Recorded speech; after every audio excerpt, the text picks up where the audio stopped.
Now, what's the best advice you've gotten throughout your career? My stepdad probably gave me some of the best advice one time. Every time I'd ever be struggling, he'd be like, you know what? He's like, if you just get up and you go to work tomorrow, he's like, it's probably going to sort itself out. And every time it's ever going bad or something like that, I'll think, you know, if I just get out there and I go work all these horses today and, you know, stay positive, it's probably going to be fine. The Converse Cowboy journey has given me an opportunity to sit down with some amazing performers from all walks of life, where it is my job to tease out their habits and routines so that you can apply and test in your own life. I've learned, I've grown personally, I've been enlightened, and I've been humbled. Above all, I've realized there is no destination in this life, no goal achieved, or money made that can replace the feeling of flow and the pursuit of doing what you truly love to do. With a growth mindset, I'm constantly asking questions and pursuing knowledge. The Converse Cowboy is a platform that allows me to do just that. I'm excited and eager to share their stories with you all. I'm Mike Roberts, and this is the Converse Cowboy. This episode is brought to you by Kimes Ranch and Kerry Kelly Bits and Spurs. Kenny Platt, welcome to the show, my friend. Thank you. So I'm going to run through just a few stats here. You won over $4 million in the cutting horse pen. You won the NCHA Futurity, riding Too Hot to Tag. And what I think is really cool is when I look back at the history of what you've done leading up to that Futurity Championship, you didn't just show up and win it, right? You've been putting in the time. And so if I go back to 2023, you had a finalist in the Futurity, Araby. 2022, you had two finalists on roasting and counting, and just consistently in the winner's circle, you know. And I'm going to mention just a few horses and then I'll be quiet and let you talk, but you've ridden so many good ones. But roasting, Stylin' Highbrow, Counting, Too Hot to Tag, Araby, Dr. Sewish, LBR Hang'em, Mom Smart Babe, Mom Stylish Player, and again, so many more that I didn't mention. But man, it's impressive to see how you've won on so many different horses. How have you been able to be so consistent? So some of those horses just kind of, I don't know. I don't want to say luck had something to do with it, because it's not that much about luck, but it was lucky that I got him. How's that? You know. But I did forget to mention we got co-host is back, Mr. Jesse Lennox. Welcome back, my friend. The legend. Thanks for having me on. Man with a silky voice. Yeah. I'm gonna have to go back to the Louis Vuitton Vaquero. Unfortunately, the Bloomer Bandito got served with the cease and assist instead of the sponsorship he was looking for. So Louis Vuitton, I'm your guy. Right on. Yeah. Well, welcome back, Louis Vuitton Vaquero. Yeah, I like it. Any sponsorship? Are you going to be riding a Louis Vuitton saddle at the Derby this You bet. I think Jeff Smith's working on it for me. I think so. You're gonna make Kimes jealous. All this Louis, all this gig.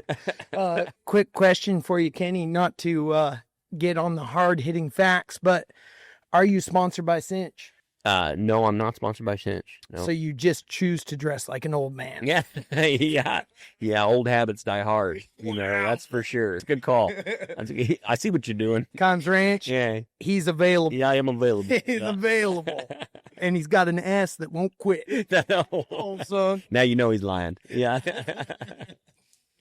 Oh, I love it. We're going to have some fun here. So I'm curious to know, you know, I was looking up all those stats, and of course we remember who won the Futurity last year. Can either one of you tell me who was the top 5 at the Futurity last year? Oh man. That's hard. I'm gonna say second place was Austin Shepard. Third place was Toston Peterson. I think Morgan Cromer was 4th. And I can't remember the 5th horse. Adon was 4th with Morgan. Adon is 4th. Right around in there. 5. Yeah. Right on. Yeah, I do remember. Yep. I was thinking it was like, Ricky Bobby, you're not first, you're last. But Well, especially when Kenny won it. Yeah. It's kind of like, fuck everybody. Yeah. This might be some of the stuff we have to edit out, but Adon was like maybe the second to last horse or last horse or whatever, and I got done, you know, and I'm standing there talking to Austin Shepard, and I just walked off, and he's like, "Where are you going?" Because Adon was left to go. I said, "I'm gonna go buy me a drink," and he's like, "You're not gonna watch this?" I'm like, "Nah." And you know, and not for any particular reason. At that point, I just was tired, and I was like, "Yeah, I'm gonna go get a drink." And I said, "You want one?" He goes, "Uh-huh, yeah, I do." So, And I caught the tail end of a Don's run, and I want to say maybe Wesley's. I caught Wesley's too, and that's just kind of how it goes, So Yeah, how is that though? Whenever you put up a big score like that, the nerves eating at you. no, not really, because I know everybody told me they told me the year before and the year before that I was going to win the Futurity. They're on counting and roasting. They're like, "Oh, you're going to win the Futurity," and I was like, it's not a given. It's not a given. And the year after that with Araby, everybody's like, "Ah, you're going to win the Fraternity," and at 2 seconds right at the end of my run when a cow runs me over that everybody liked, and I thought, they were wrong again. And, and so then the next year after that, I got this little hashtag gelding that is a cool little horse, but I really wasn't even going to show him. I had another one get crippled, and Monty Bunton was actually going to catch ride him for me. And I mean, he had been kind of right there with the other ones the whole time, and then right when we got to a Don's pre-work, I decided I was going to show him. So I showed him, and everybody's like, "Oh, I'll win the semifinals," and everybody's like, "Oh, you're gonna win, you're gonna win, And I was telling my wife right before I went in to go watch cows, I said, I wish everybody quit telling me that.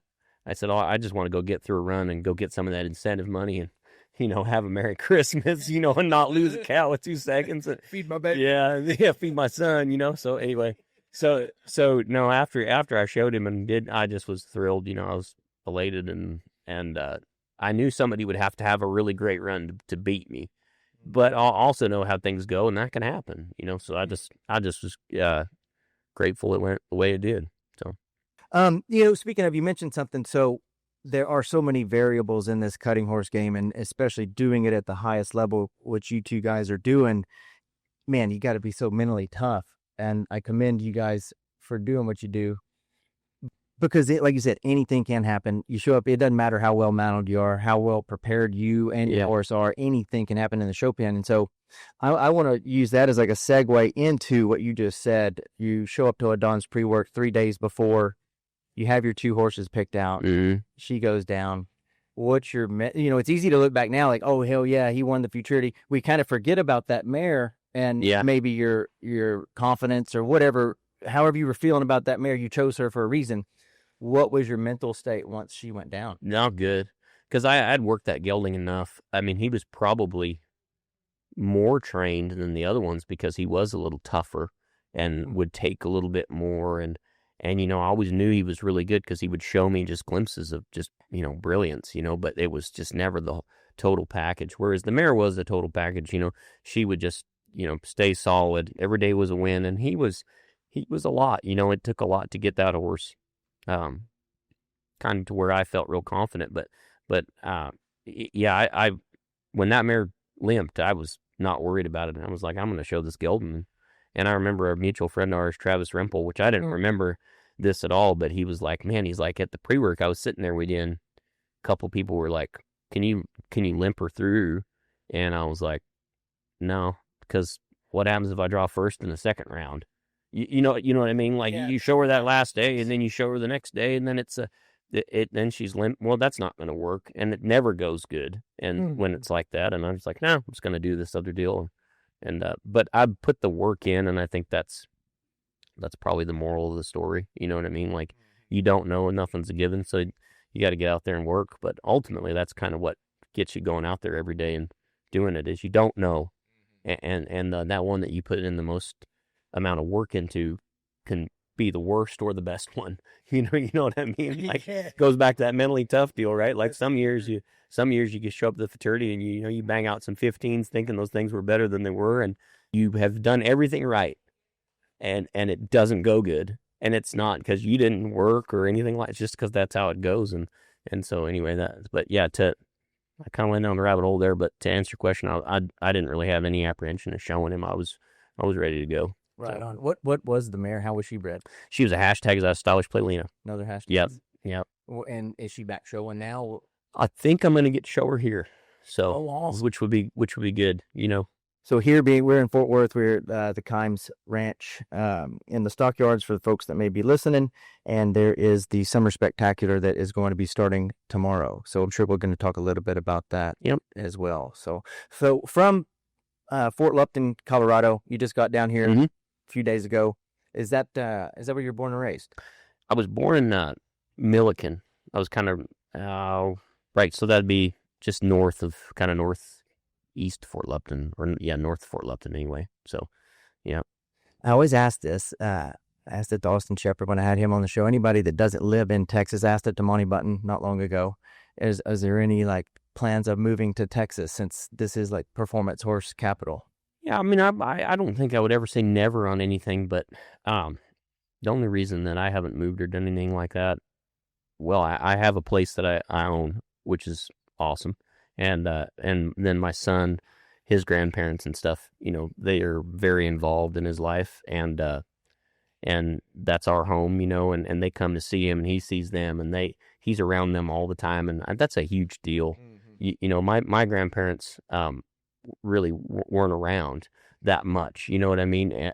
And a couple of them passed away before I was able, to meet them. So, to me, I think that interaction, that's really important. And I wouldn't want to take that away from him. I wouldn't want to be the reason he didn't have that relationship. And we all say, well, you can make time or you can do this, but the way we live is so busy. Mm-hmm. And it's not like you can just, you know what I mean? Not like they can jump on it. Not like they can jump on a plane either. They're busy, with your folks living in Canada. Like I see them at these deals, but I guarantee you they're not around as much as you want. Yeah. You know what I mean? That's for sure. So. And I should say, whatever, it's working, clearly. Yeah, thanks. Yeah. Living in Colorado is not hindering you in any way. Yeah. Boy, he'd take off if he could get to Texas. Yeah.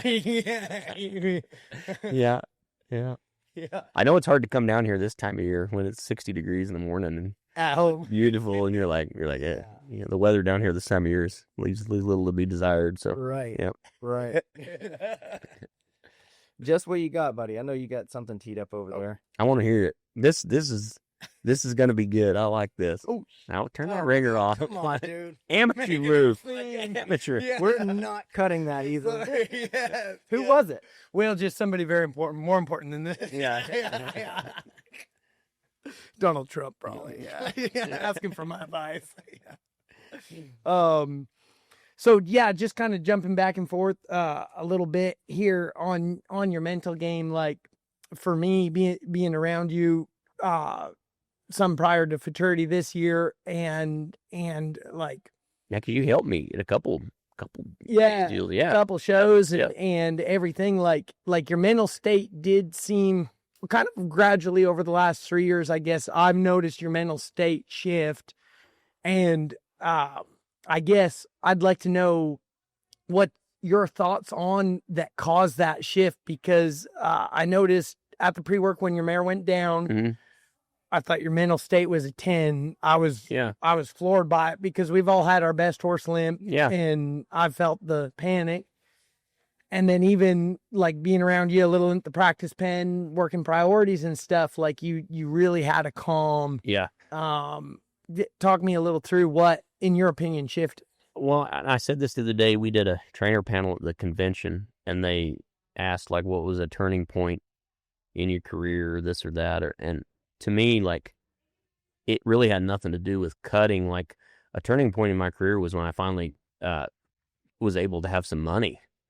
And I don't think anybody ever talks about that, but like at like 2019, I had a really bad accountant that wasn't accounting and wasn't really doing, and I wasn't taking a real strong interest in my business, because that's what we do, right? We're just horse trainers, and we just wake up and we cycle through the same motion over and over again.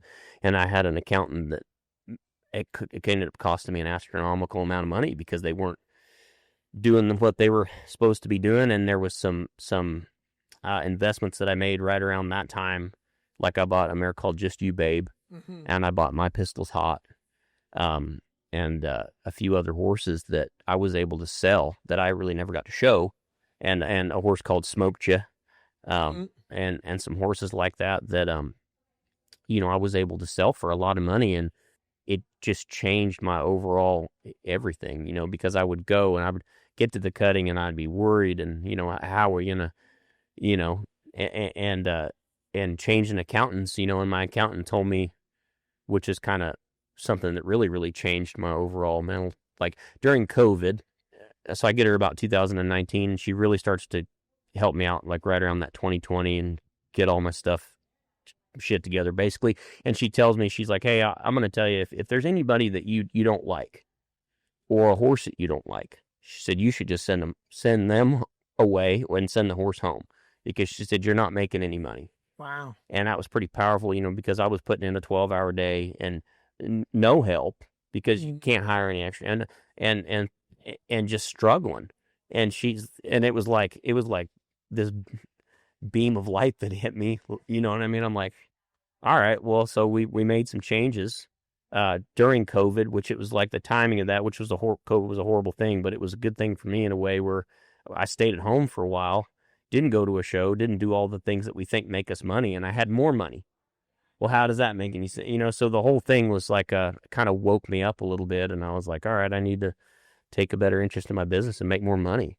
And so I started buying and investing, buying more horses and doing stuff like that, and selling some. And so I would say the last 4 or 5 years, I've really just enjoyed it so much more, because there's not as much stress on having to do good, and it just selling those horses is just, it just changed my life completely, and in so many ways. So, Yeah, it's to be a great horse trainer and a great showman is one thing, but then there's this whole other side of the thing that you guys have to do. You have to run a business. oh man, Did that accountant, did she have like horse knowledge, or? she did. Yeah. Well, ranching knowledge, they run a ranch over there in Kremling.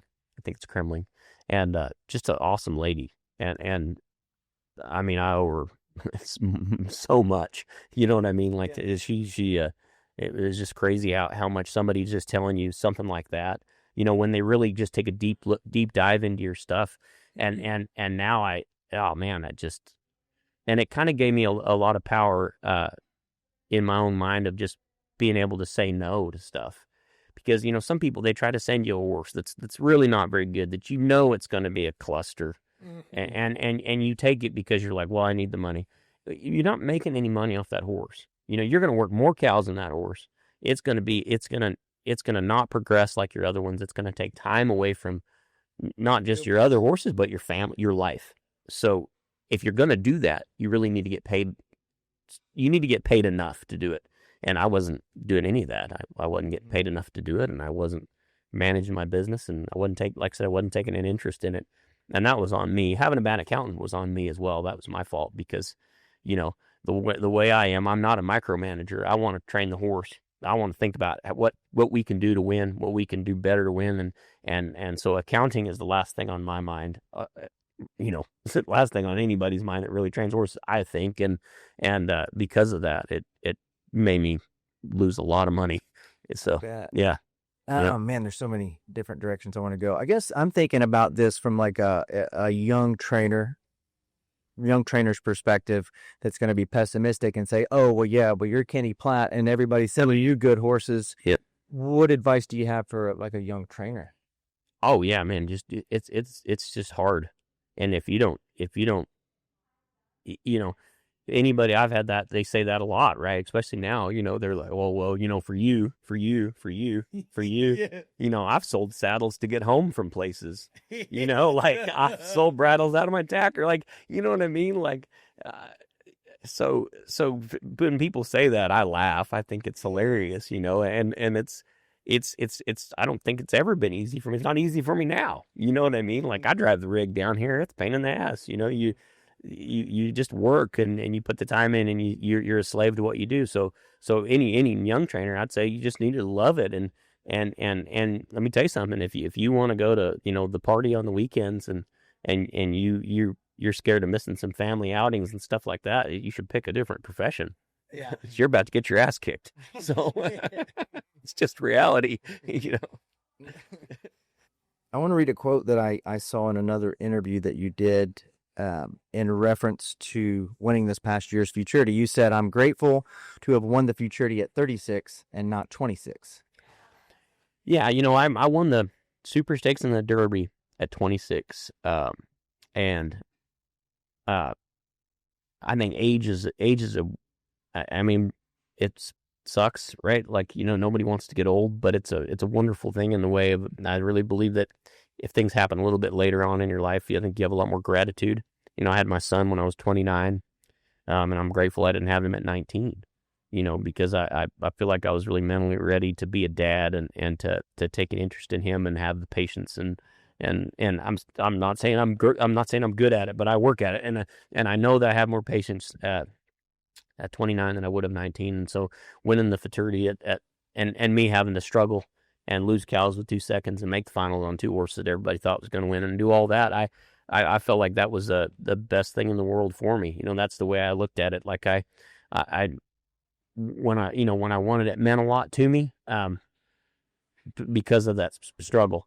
And that's the thing. I think you're made to struggle a little bit. It shouldn't be that easy. So, yeah. Yeah, really cool take on that. Mm-hmm. Yeah, to spend that and be grateful for those. And how hard is that to recognize in the moment? You lose a cow with 2 seconds. Oh, man. I'd say, man, I'm sure grateful for that. But yeah, that's a winner mentality to like be able to process that. It sucks. And then to have that outlook. Yeah. Well, and in these deals, I don't like when people aren't real. So I'm going to be real for a minute. I was mad for a fucking year about losing a cow with 2 seconds, a year. And I'm not playing about that. I was upset. You know what I mean? I felt like we can get in that a little bit later, but the disappointment part of it for other people, that was a nice stud. He's one of the nicer horses I've ever had.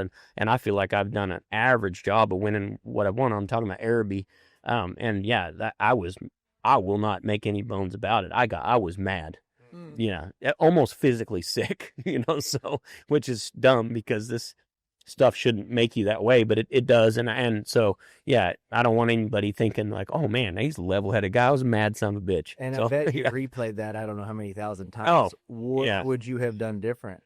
Slow down on my third cut. Slow down a little bit. Taking a breath like I know how to do, like I did with 2 ought to tag the other night I won. And I mean, I turned around and to me, like I cut my first cow and it's a cow I really like on 2 ought to tag. I stopped for a second and I worked that first cow a very long time. I stop for a second, I take a breath, and I cut that second cow just like I want. And I don't work at that many turns, but it's starting to get kind of close. And everybody's like, well, we thought you bailed out on your second cow a little too soon. In my opinion, that cow is going to run me over. Now, I think if I have those runs flip-flopped around, I stay another couple turns in that brown mott, I cut second on him, and I get run over. But having that mentality of, hey, listen, it's going good.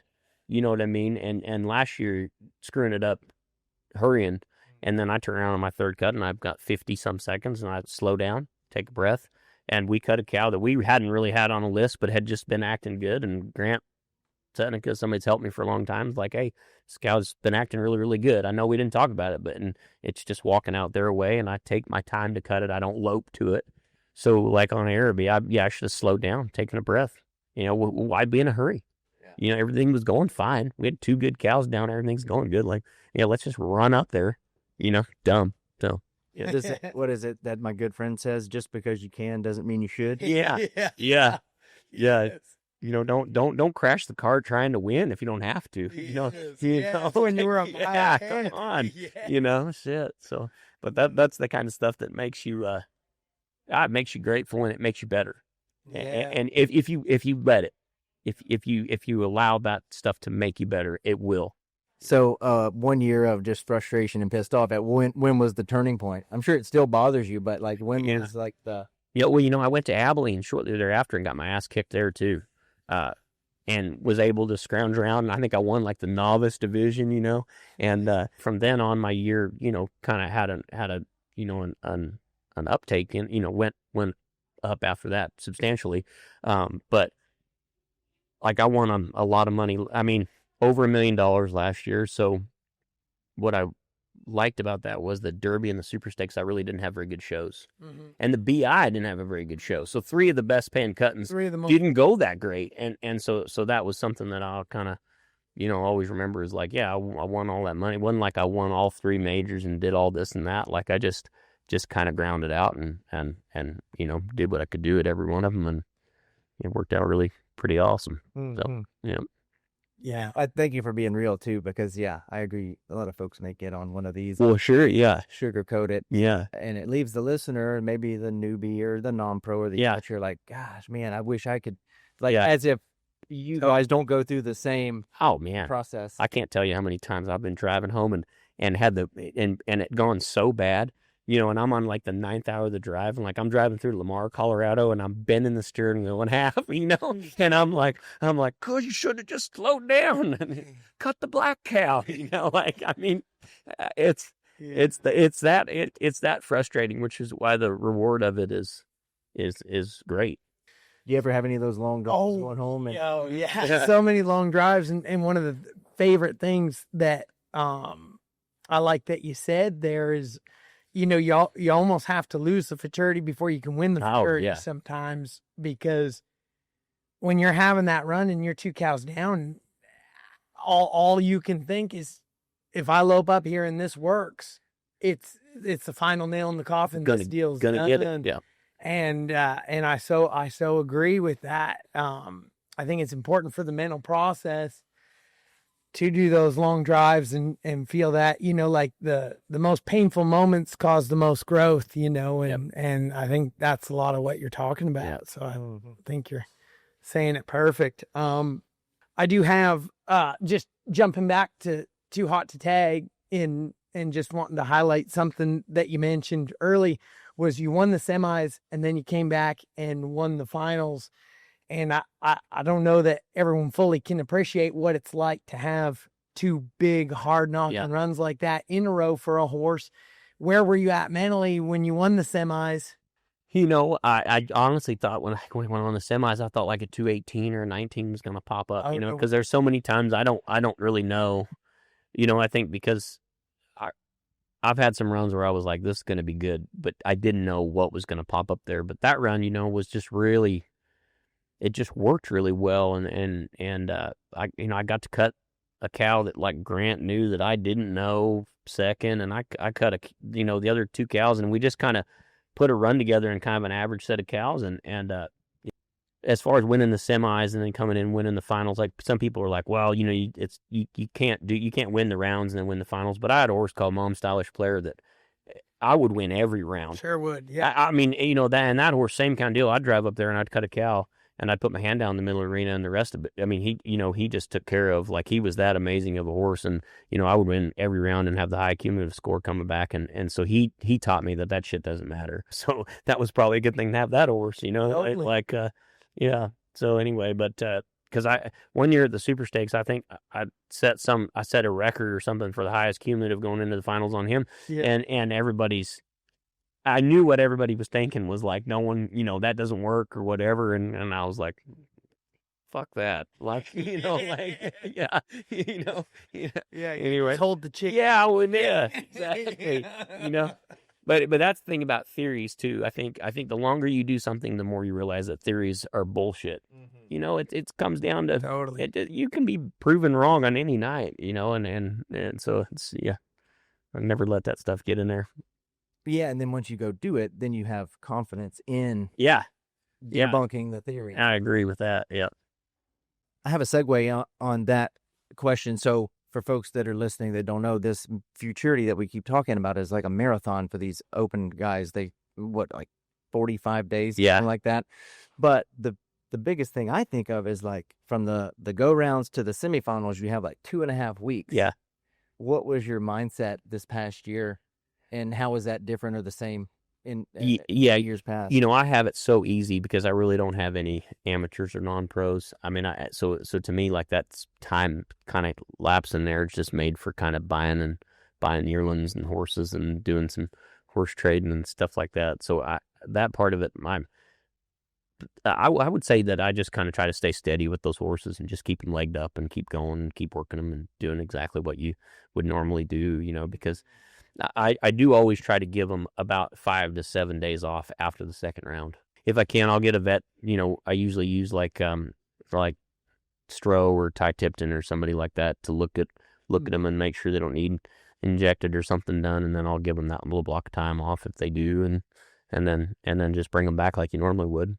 Flag them the first couple days or whatever. So, what about on show day? Is there like any routines, or what is it that you're doing to get ready? Work the cow, man. Go work the cow. And work the cow. Yeah, put the one out in front of it and make sure it knows it's there. What about when you're sitting up watching cows? Like, we're getting close to game time now.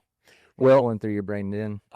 This last year, the second set of cows was so bad, and not for any reason. Same cat, same. They just were so bad, and honestly, when that happened, I thought, ooh, all right, because I hadn't worked a good cow all year.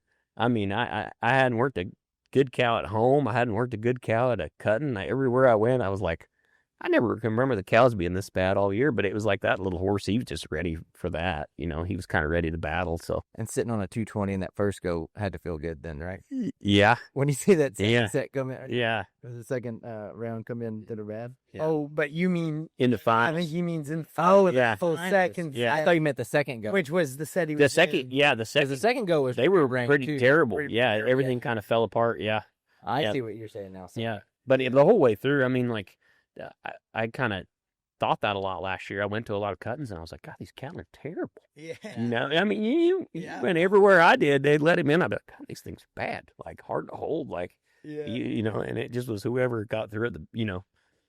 So okay, so Yeah. talk to me about that Saturday night, the finals night. You're walking down. The second set's bad. Now what's going through your brain as you're getting on your horse, getting ready to walk down?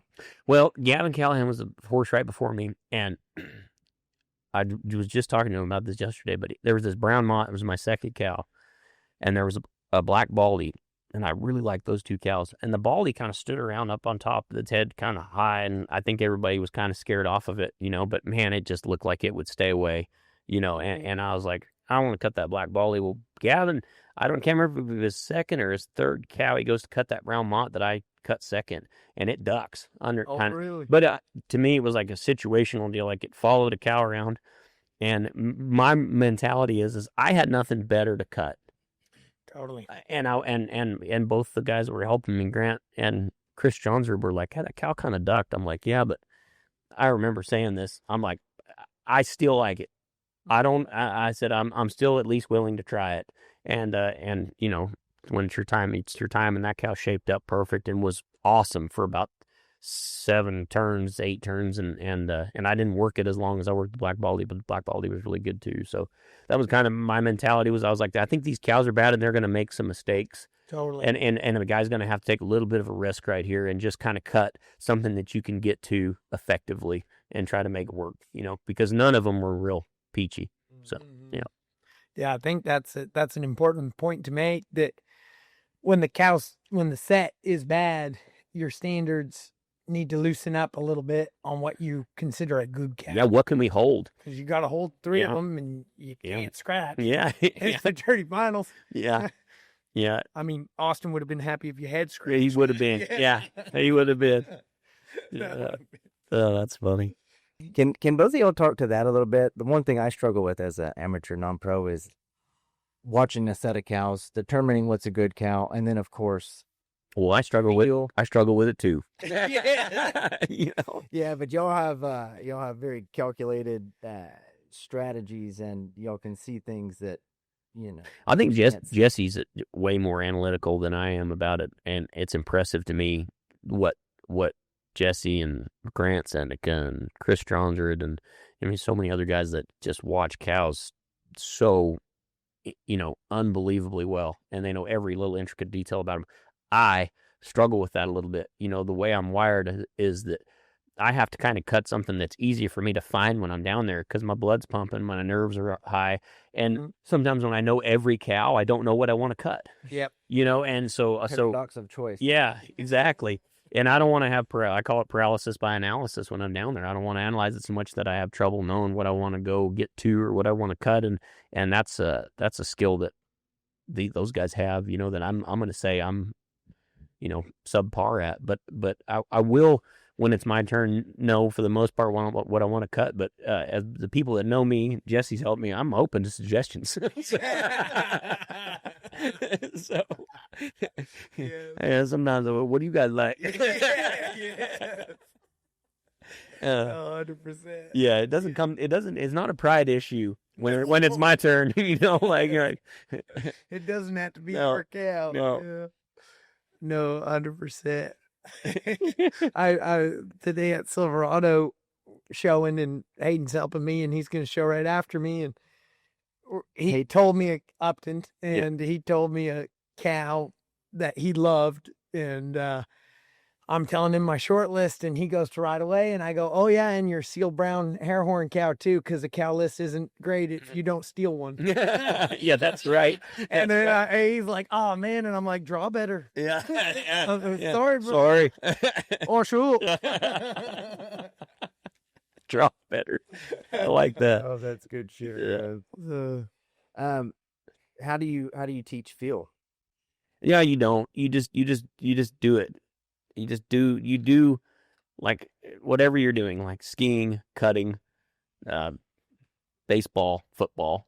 You do it so much that every time you do it, it's like if it gets to where it's like taking a breath, then you'll develop a feel for it. But it's not like a teachable thing. It's definitely not. It's just practice and wearing it out and beating on your craft until it's, like I said, it's got to be like taking a breath. That's what I tell my son. You know what I mean? Like, and he's starting to cut more, and I don't feel like I'm the best coach, in a lot of ways, because I feel like about the time I'm coaching, and that person is processing what I'm telling them, and then it's time to apply what I'm telling them, it's too late.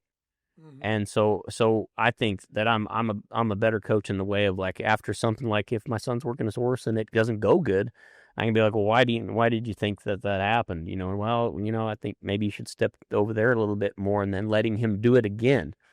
Like, I think that's about the only way you can do it, is what I feel. Mm-hmm. You know, because to break it down in the moment and be ahead of that person, you know, it's like when somebody tells their amateur or their kid or their non-pro to quit.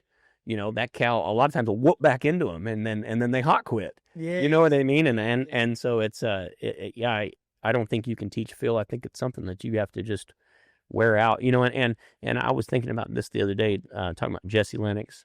I remember when you worked for Allison, you would go show every weekend. Mm-hmm. And I remember you telling me that you would go show every weekend. And that's for the young people that are listening or whatever. I would take all my horses, even when I had Mom Stylish Player, and I'd go to a club cut. And there was a club cutting down the road in Greeley, Colorado, and I'd go to it. And I would tie all these things to the fence, 20 of them. And I would just practice my showing. You know, and I would tell the customer I'm going to work their horse. And I did do that too. But I would just wear out just the basics of why I wasn't getting those other horses through runs. And, you know, because I wanted it to get to where, you know, that was just as simple as taking a breath. You know what I mean? Because I always thought when I went to the cutting, that's why Lloyd kicked our ass. 100%. You know, I mean, Lloyd, he would just walk in there and all the cows would filter out in front of him like this. And he just spit his chew, and then he'd walk up there and he'd put his hand down and just mop it up. And I was like, well, why does that look so simple? Well, then I looked at the draw, and he was showing 20. Totally. You know what I mean? So people are always beating you with numbers. Well, he's beating us in general. Yeah. And it's you know, we can make that excuse, or we can try to figure out how to you know. Anyway, so he's beating us in general. You know, let's not argue semantics. You know. Yeah. Yeah, and he's also good at training. Yeah, why he's beating you with more horses. Yeah. He can convince more of them to play the game. Exactly right. Yes. Yeah, the sport of cutting is such an interesting game, and that's why I asked about feel, because when I still struggle with it, but when I first got into it, that was the most frustrating part, the timing and everything that goes into it, because in a run, it's like a good run, it's like centimeters or inches or milliseconds, and from going really good or really like being a fucking disaster, right? Yep. And I just envy you guys, because much like y'all were talking about Lloyd, that's the way I look at you guys. Y'all make it seem effortless, and just like this is a seamless, easy process. And it is. It's just hard to make it go like that all the time. You know, like when everything goes good, it's like I tell people, when everything goes good, you don't need any help. You know, you just walk up there and go drive off. You know, those guys might as well be statues up there. Like, you know, and we've talked about that a lot, Jesse. But yeah, when it goes good, it feels like that. But it goes the other way plenty too. So there's a lot of variables. Yeah, to control. Thanks for turning your phone off too, by the way. Yeah, my amateur. Yeah, the president will have to wait. Yeah. Oh man, I wish I said Lloyd was calling me. No, that wouldn't be Missed cool. opportunity. Yeah, Lloyd. If it was Lloyd, I would have answered. Yeah, I 100%. would have been like, Put him on speaker. "Are you calling me back because I text you up last night? You up? Do you want to come on our podcast? We'll get Kenny out of here real quick." Earlier, you said when you're driving home, frustrated after a cutting that doesn't go good, you feel like that's a big growth moment. You say, you got to focus and think about what you can do to win better. What kind of moments or thoughts, whether it's training horses or showing, it's maybe too broad of a question. Maybe we should split it into two. What big epiphanies do you feel like you had starting out working a horse young, where you were like, oh, this is how I make one win? I would say, like Mom Stylish Player taught me a lot about just working the cow, because he was such a feely type of a horse, and he wanted to do everything just, he wanted to overdo everything. So he taught me a lot about just working the cow and driving off and kind of piddling around a little bit and just making sure he was like, if he felt like he was okay, is maybe as dumb as that sounds, he would just break his legs off to go win. So probably that epiphany came with him, but I probably got away from it a couple years after him because I didn't have very good horses after him. I just had some that were horses and I did good on, but it was a struggle. And,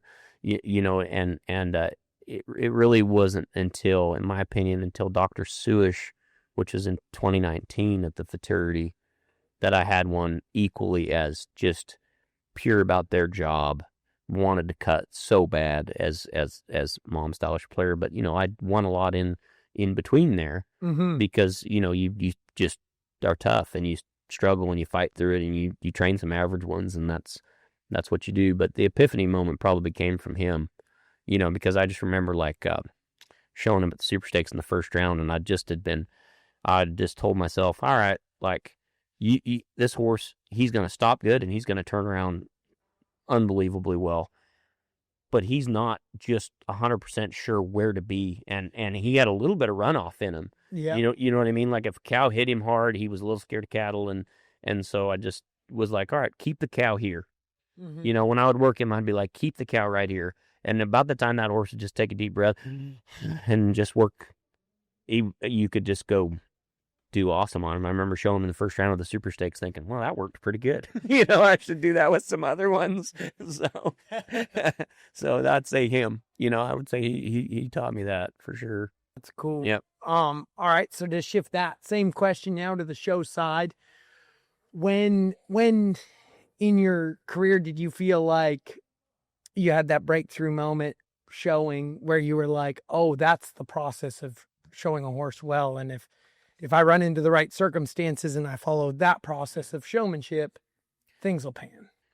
I mean, I would say right around, I had done good. I'd won the limited open Fraternity and done things like that and stuff. But I'd say right around 2013, when I made the finals on Ruby CD at the Fraternity and trained a kind of a lot of other horses that year and struggled before the Fraternity. I was like a half point out of several cuttings and making the finals in a row, and I was just having trouble. I wasn't showing good, and that fall I didn't have a great fall, didn't show that great, and I remember I was sitting at a cutting and I was watching cows, and I wasn't even in that set. I just was, like we all are, devastated in Newgate, and I was watching these people cut these cows, and I'd be like, I know what this cow's going to do. It's going to come out here and it's just going to lope around in a circle. And they'd cut it and it'd lope around in a circle. And I'm sitting by myself and then I'm like, this cow's going to come get a holt and be really good. And I'd come and they'd whip this horse left and right. And I was like, this black cow is about the only black cow in here worth cutting. It's going to be all right. And it's at the end of the set. And I got up and walked away when the set was over. And I thought, you know what? If I know cows that good, how come I'm not doing good? Totally. And it was like a look in the mirror moment. Like, what the fuck is your problem? And I was so mad at myself. And so I went and I bought all my videos where I did bad, every one of them. And I watched them on repeat. My wife would go to bed and I'd sit up there and I'd watch these stupid videos of me screwing a cut up. And then it became very clear to me what I needed to do. And so about a month or two later, I was 7th at the Fraternity on Ruby CD. And so I think those are the moments that you grow, is when you're like, it is your fault. What did you figure out after watching the video? Just everything, I didn't cut good.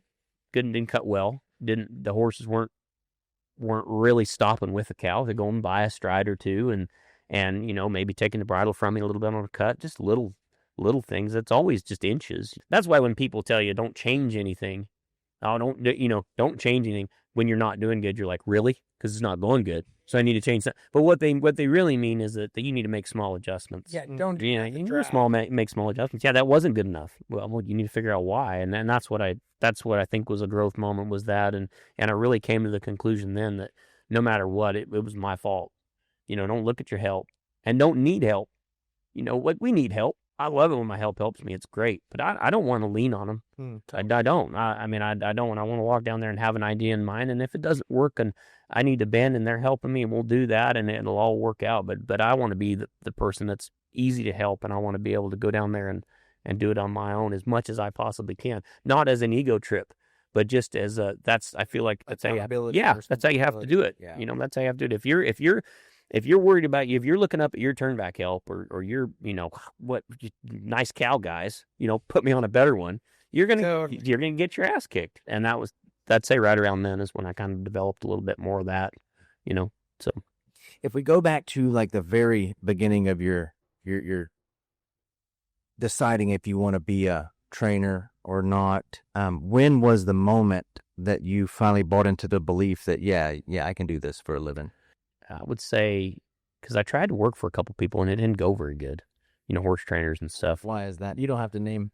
I just was young, and I graduated high school early, and I was like, I'm going to be a horse trainer. And then, I was just young and probably just a bad fit where I went, you know what I mean? And so I would say more of that. But when I realized I really wanted to be a cutting horse trainer, I went and I helped this guy, and I had already trained some horses and stuff. I helped this guy that refinished basements in really nice homes, like high-end homes in Colorado, and he was doing this basement, this beautiful house, I'm packing this drywall down on my back down these stairs, and I'm like, I got to get in the house, and I got this drywall on my back, and I got to take my shoes off, and I got to walk down the stairs in my socks and not slip and die, and then we're packing all these 2x4s in there, and I get all this stuff kind of set up, and it's right around like the first part of June, and I'm looking out the window, and it's just a perfect day, just like a perfect Colorado day, and I'm in this fucking basement, and I told myself right then, like, all right,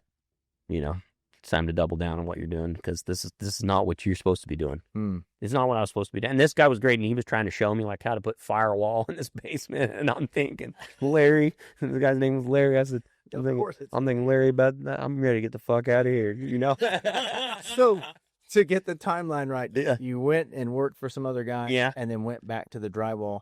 Yeah. Is that right? Yeah. Or not back to the drywall, yeah. You went to the drywall. I went and moved back home, and my mom, who's just an unbelievable person, was like, let me move back home. I was like 17, and, I was riding some just 30-day horses and a lot of just stuff, and my wife, who wasn't my wife then, but she's my girlfriend then, but I was riding some horses for her boss, just paints and all kinds of different stuff. And I had a couple horses that I'd bought on my own that I was training and for cutting. And, so I was just kind of kicking around. But what I realized was that I was just kicking around, and I needed to kind of get more serious about it. So I think that was in 2000, would have been in 2007 or 8, maybe 2008. Yeah. Mm-hmm. Yep. Were you confident in your ability when you said, I know that's what I'm supposed to do? First of all, a lot of people don't have that knowing. Yeah. They struggle with like, oh, what am I supposed to do? But secondly, like, were you confident once you left Larry in the drywall business? Like, were you like, yeah, I'm going to do this, and I'm going to do it very well and be competitive? No, I never had that confidence. No, I never had, I'll tell people that straight up. I never had that confidence of, oh, I'm gonna, or this will be. No, I never had that. And I know some people do, and I'm envious of those people, that were like, I always told myself, I got up in the mirror and I told myself I was going to be great. I never had that. I just tried to do things well and tried to learn from not doing it well and put it together. But I never had that. I got it. you know, and I'm not saying that that's the right or wrong. I think some people do it that way, and I did it that way. So. Yeah. Were you on your own from the moment you decided, or were you working under anybody? I was on my own, yeah. And then I was lucky, like, cause Lloyd had a couple horses that just kind of weren't cutting on that level, and he sent them to me. And he had a guy that was working for him at that time named Randall Cameron that sent me a mare that they were all kind of partners on, and to go show at some littler weekend cuttings. And I got some opportunities like that to go show some horses because I was going to smaller shows and stuff like that. And I got some opportunity to go show some horses that were trained and go kind of just try to put it together at that time too, which was, like, looking back now, it didn't seem like much because they weren't necessarily like great horses and they had a few holes in them, but it was a really good opportunity. Yeah. I'm going to circle back to my original question. Can you remember the time that you did finally buy into the belief, like, I am actually pretty good at this thing and I can make a profession out of it? Yeah, I would say when I was 7th at the Futurity, that was one of those times where I was like, because you go to the Futurity and you go a few times and it's very daunting. You know what I mean? Because not only are you showing a horse that you've never showed before, but, I didn't even know where to go pre-work. You know what I mean? Like the year I won the limited open Fraternity, I didn't pre-work anywhere. I went to a buddy of mine's house. Yeah. And he was like, "You want me to let a fresh cow in?" I'm like, I hadn't worked fresh cow all year. And, and so that was just a few short years later. And yeah, I would say that was a moment of, because I had put so much time into that gelding. I just really liked that gelding. And he was one of the better horses I'd ridden at that time and could just stop and do things exactly just like you want, and so when I showed him and did good there, I thought to myself, all right, I can, this is good. I can do this, Mm-hmm. Yeah. I got one more and then I'm gonna let you jump in. So your style in the show pen, man, I think it's amazing. I always tell Jesse, like, if James Payne and Jesse Lennox had a baby, yeah, I feel like Kenny Platt style. Oh, yeah. I'd be a lot better looking. No, yeah. Too gorgeous, man. Too gorgeous, man. Yeah. But man, you get them to stop hard, and it's just like this unique style that you have. Did your horses in the beginning, is that something that has always been your style, or did that evolve over time? Well, everything evolves, right? Like, but I would say that I even looking back at some pictures of my mom, I go to her house and look at some of the old pictures sometimes, and they still have that kind of a way about them, and for some reason, everybody's got something they do really well. Yeah. And I could always get a horse to stop good, even when I was riding 30-day paints. I'd ride those horses around and feel on them, and all of a sudden I could have them kind of, ripping. So I think everybody's got something they do on a horse that was something I could always, feel like I could get done. So I'd say it's evolved, but yeah, that's something that they've had. Yeah. Where do you think you learned that? When I first started cutting, I used to show these horses that would cheat, like they'd walk their ass around their head, or they wouldn't stop or whatever. And I just hated the feel of that. I wanted to always be able to ride across a cow and have a horse stop square with the cow and be able to get that control and draw the cow back out of the turn. So I would say that was something that I always chipped away at and worked at. And so I think that's where that came from. Mm-hmm. Yeah. You ride a horse that doesn't get across the cow and kind of teach you a little bit. Your timing has to be perfect to get it to operate. And when you work it, you have to work it well, as Jesse knows, and you have to work it with that perfect timing and get it to get comfortable getting stopped, because a lot of times horses that don't want to get across there are not comfortable getting across there. And that's why they don't want to, or they know better, which means they're a cheater.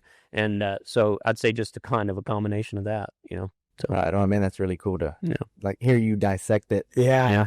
So on that thought, if that's how you develop the stop, how then do you feel like, or what do you feel like it is that you do uniquely that causes that turn? I think that the turn was what I always struggled with, because I could get them to go stop, like I'd get those things running across there. Like that was kind of my deal, well, they'd be just burying it up. Well, I'd be on a more of a limited horse. And I think the turn really stemmed from being around Lloyd. I should have been around him more, but I was around him a little bit. and he was always like, yeah, man, you get them things moving big and stopping big, but he's like, they got to just turn. And I'd be like, yeah, but they got to stop. And so fighting that, Yeah. you know what I mean? And then figuring out just how to work the cow really a lot better.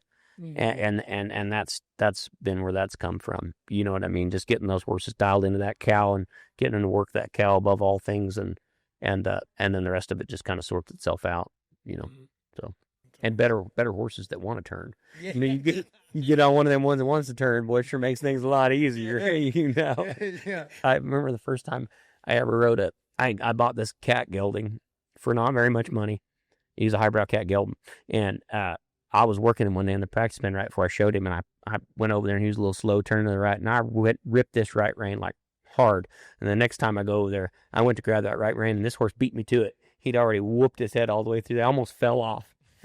And right then I thought, I know why all these guys are riding these things now. These eyebrow cats are pretty good. Cats are better than those pintos. Yeah, they're a little better than these paints. Yeah. Yeah. So just to kind of backtrack a little, how did you get introduced to cutting? When did that all start? My mom, we lived on this kind of county road, and there was some people that cut all around us. And there were these Australians that were working for my mom's neighbor, and they rode with Paul and Winston a little bit, and they trained cutting horses. And guy's name was Andrew Lyons. And he as the first cutting lesson I ever took. And my mom, who's just a unbelievable lady, kind of got me going. And there was this horse that was tied up in a lawsuit that had been living there for free. It was a horse called Doc's Accident, and Larry Reeder trained him, I don't know, eons ago.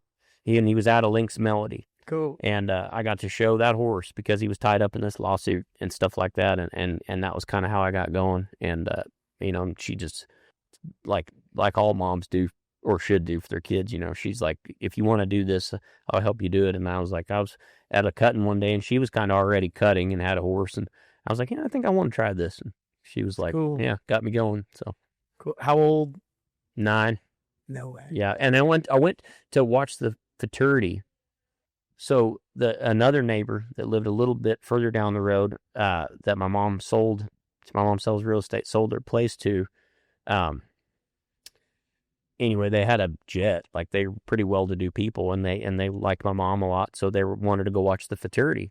So they flew my mom and I to the Fraternity, and I got to take off school, which was also awesome. And I went and watched Shannon Hall win the Fraternity. Should I see? Yeah, and I was like, that's cool. I couldn't even believe that many people showed. That's a cool thing about the Fraternity, is it is the packed house, and I couldn't believe that many people showed up to watch it, and it was just awesome, And How old would you have been then? 9 or 10. How old were you the first 99. time you went to the Futurity? First time I saw it, 17. Yeah, 17 years old. Yeah. My mom took me too. So isn't that crazy? We got moms in common. But you just can't believe though how awesome it is when you're there, and it's just like a high energy, and I remember when Tag Rice won the Fraternity, I was there, and it was just like this. Yeah, it was cool. It made me want to do it. Yeah, it made me want to. It still makes me want to do it. So yeah. That is a pretty special moment. Get your blood pumping when people are screaming and you're having your first Will Rogers win. It's that's badass. insane. Yeah. How did it? Speaking of winning and the Futurity, so if we go back earlier this year, the smoke settles after your Futurity win. What's going through your brain? Like, what are you feeling? What are the expectations that may be creeping in? Getting back to the glad I won it at 36 instead of 26. I had none expectations. In fact, I really didn't know that horse was as great of a horse. And this, I know people are going to think this sounds stupid or whatever, but I didn't know that he was that great until the finals at Abilene, which was directly after the Fraternity. But I worked him and was working him great, and he was being great. I don't know that I was working him great, but I was working him after the Fraternity, and he was being really good, and we're getting ready to go to Abilene, and of course, I'm sure every horse trainer can relate to this. After the Fraternity, your help usually springs on you that they all have to be gone over Christmas. And I was trying to go to Abilene, so I kind of took a few days off, and then we're all back to work, and I was working that horse. And just working him. My mom was there, and I was bullshitting her, and I'm working him, and that he just finishes up brilliant on this one cow, and my mom's like, that horse is amazing. And my mom's the most positive lady ever about horses, And I was like, yeah, he's nice. And she goes, no, he's amazing. And I was like, well, thank you. That's awesome. Yeah. And anyway, I got like 100 more to work. So anyway, we go to Abilene, and that Abilene was the kind of an eye opener for me on how great that horse is, because he just took over right where we left off. And as Jesse can attest, maybe I think after the Fraternity, sometimes you lose them for just a minute. Totally. And it can be a great one. And all of a sudden it's just not jiving. They're not like, they're a little bit long one way and missing a cow. And, that pressure maybe it got to them. Maybe they're not that sound. You changed something up. You didn't change something up. I mean, but that horse, it was like right where we left off, just like, just the little warrior. And that's what's pretty amazing about him. So I went down the rabbit hole again, but like, to answer your question, I'm glad I had a little age on me, because I didn't care. Like the Fraternity meant so much to me. If that gelding would have just come out and I'd have banged out 17s or 18s, yeah, it would have been a letdown, but I didn't have that pressure to me, like, of, oh my God, I must win. Which is maybe the reason that he come out and tried so hard is I was like, all right, little buddy, let's see what we get done here, instead of being like, you will, Yeah. What about like from yourself though? Not necessarily about the horse, but like after the win, after the champagne, after all of the fun and the joy and all of that comes with winning one of the most sought after titles in the cutting horse world. Yeah. You're all by yourself back in Colorado. Yeah. Tim Smith told me one time, never let the highs get too high and the lows get too low. And I think that's like great advice. But to me, talking about the mentality thing that we touched on earlier, and I feel like I always just plan on stuff going good, because I know what it feels like when it goes shitty. You know what I mean? I know that feeling so well when it goes bad, the bending the steering wheel in half, and that those other feelings. I've felt those so much by this point in my career that I just plan on it going good. And if it doesn't, oh well, we'll go down here to the stockyards and get drunk. I don't know. You know what I'm saying? Like let off a little steam. But I guess that feeling is I know that feeling, that devastation and on all of that. And so to hell with it. I just as soon plan on it going good and roll the dice from there. And if it doesn't work, it doesn't work. But, damn sure I'm not going to, oh my gosh, now I've done this, I must do, that won't work either. Yeah. Speaking of planning on it going good, are you doing any type of like visualizations, preparing? Like we have the Summer Spectacular coming up now. How are you preparing for that? Are you visualizing your runs? What are your goals? Not really. No, I just try to really work when I'm working horses, I just try to work the cow as good as I possibly can, and focus on that, focus on just being even on both sides of the cow and really getting a good work. And the visualization just comes kind of as the variables start popping up, when they let the cows in, and then how are we going to do this and that kind of thing. But no, I don't really do a lot of that stuff. I wish it would make for a better podcast if I told you an in-depth thing of how I visualize or manifest. But I would say my mentality of just planning on it going good is about as good as I can do it, because by now so much of it's muscle memory. We've done it so much, I don't have to walk myself through as much of that. And so, yeah, I would say no, but. And yeah, it's not like, clearly what you're doing is working. And I think you probably go show enough that you don't need to visualize. Yeah. You're just doing it. But I like to show because of that though. Like, some guys are like, I'm going to stay at home and I'm going to work these colts and this and that and the other. And I agree with that too. There's nothing wrong with that. But I felt like COVID, that was the worst I ever showed. And as bad as my horses ever were for about 2 shows coming off of that, because I wasn't going to the BI and I wasn't going to the Super Stakes, and I think we missed one other show in there between, and I felt like my timing of showing was just off and out of balance, and that's why I think if you're going to really win some big stuff, you need to be showing, especially now, because everybody shows really good, and everybody now has a horse that can do the thing. you know what I mean? Yeah. Thing being cutting. So, you know, I do that. People talking about, you know, kind of how I get ready. I like to show, you know, Mhm. so. And I like to try and, like, we went to a smaller cutting right before this, and Carter showed my son, and it wasn't a great situation, and the cows were tough and things like that, and tricky and hard to cut. And to me, even on that level, I'm not like, well, I'm just going to school my horse. This isn't worth it. I'm still going to try and go in there and knife cow out of there as slick as I possibly can, and try to practice all that stuff to be able to get better even on the trip down. So, yeah. What is this is a 2-part question. What is the worst advice you've ever gotten? Don't change anything. You know, that's the worst advice I've ever gotten, you know, because there's always something that needs changed. It's just small. Mm-hmm. You know, don't change anything, and people say stuff to you, you know, and they don't even mean to. They just, you know, there's grumpy horse trainers out there, and they'll say stuff to you because that's just what they do. And like Mom Stylish Player, he ran off in the Fraternity in the semifinals. And I had a couple people that were like, you know, when they do that in Will Rogers, they do it every time. Yeah. And I thought, you know, kind of like On the worst day. Yeah. You know, and back then I was like, fuck you. Yeah. Yeah. How old would you have been at that time? 25. 25. Yeah. So you didn't buy into it. You were just like, Well, I don't leave for stakes in the dirt. Yeah, I don't leave myself any choice. I mean, that was the horse I had.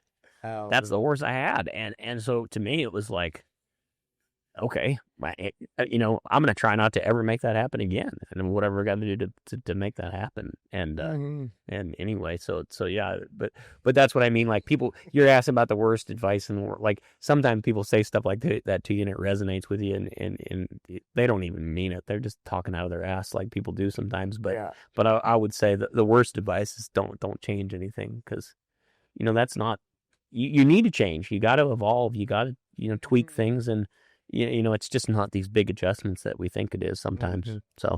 So to flip that now, what's the best advice you've gotten throughout your career? From my mom, you know, have a good attitude, stay positive, you know, because I'm not naturally that way. You know, I've had to teach myself to be that way. You know, I want to be a negative. I want to have a negative take on things. You know, I want to be a little cynical, you know, and I think that you can train yourself to not be that way. Mm-hmm. So, you know, I'd say my mom gave me the best advice there because she's just like, honey, stay positive. And I'd be like, Mom, it's going real shitty. You know, I'm ready to quit. I'm ready to drive this truck off a cliff now. But you know, I would say from anybody, it was, you know, probably her telling me that. Yeah. Yep. So, and all the other life lessons and, you know, and my stepdad too, who's gave me a lot of great advice and stuff like that. My stepdad probably gave me some of the best advice one time when we were talking about what I wanted to do for a living, kind of right around that time you were talking about, like, you know, when I got serious about it. Mm-hmm. And he's real philosophical. And he says, you know, he said, you want to know the trick to being really great at something? I was like, yes. He said, well, you just find out what you really want to do and you work harder than everybody else at it. And you know, he was right. Mm-hmm. You know, and that was his flaw. Every time I'd ever be struggling, he'd be like, you know what? He's like, if you just get up and you go to work tomorrow, he's like, it's probably going to sort itself out. And every time it's ever going bad or something like that, I'll think, you know, if I just get out there and I go work all these horses today and, you know, stay positive, it's probably going to be fine. So, you know. It's so simple. Yeah, yeah. Got it. Yeah, it's true. tough. Yeah. It's so true. Yeah, for sure. So, just jump around a little again. Tell us about that first fraternity experience. Where'd you get the horse? Yeah. How'd you come down? You wound up winning the Open Limited. Yep. I know it's the first time I saw you. Yeah. And I remember being floored. Yeah. Well, that, you know, I had shown a bunch up there before that. Like I'd shown it, they had like this little weekend circuits and stuff up there where I lived, club cuttings, and I'd got to show a lot. I had these Canadian customers named Dwight and Kathy Fisher, and they wanted to buy a horse for the Fraternity the year before. So I looked through every video tape, and I didn't know how much money they had, but I just, kind of like all my other customers, I just assumed that I had to buy something very affordable, so I watched this.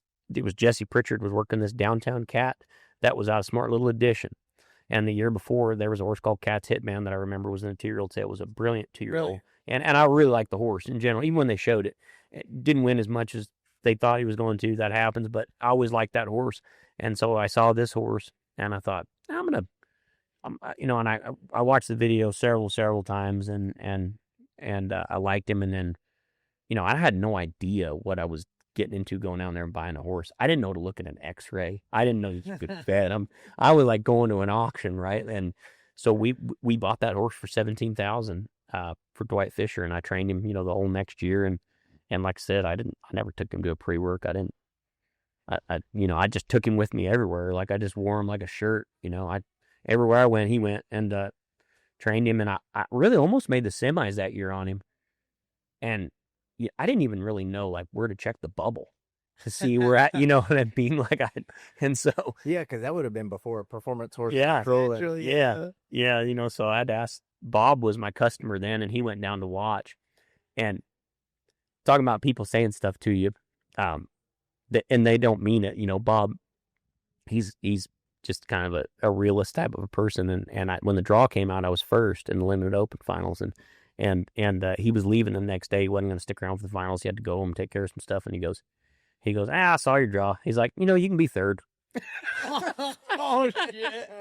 Hey, I'm at Bob, and I was like, well, shit, Okay, this is your number one fan. Yeah. Just Yeah. But you third. He's like, yeah, you can be third. It'd be tough to win from that draw. And I thought, yeah, probably.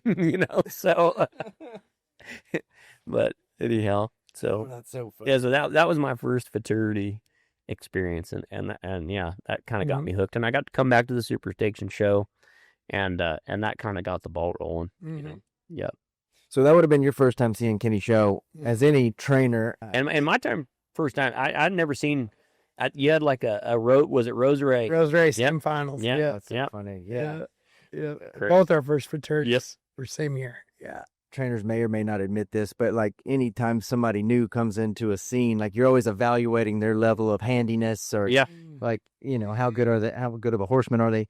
I'm curious to know what your thoughts were when you saw him show the first time. I'd say what jumped out to me was that stop, the way they landed, and that turnaround, and just seemed like you were sitting up at an office chair, just comfortable, and they just moved underneath you, really, really incredible, and then just kind of a lousy dresser. I mean, so head to toe cinch, just embarrassing themselves. Yeah. Sorry about the cinch. Yeah, don't bring that in here. Don't bring it in here. Of course, there wasn't sweet threads like mine's available in that year, but luckily a man doesn't have to do that to himself anymore. Like you're choosing this. You're choosing this boy. You're doing this to yourself. Yeah. This is actually the Kenny Platt intervention. Yeah. We're here to get you on the right track. Yeah.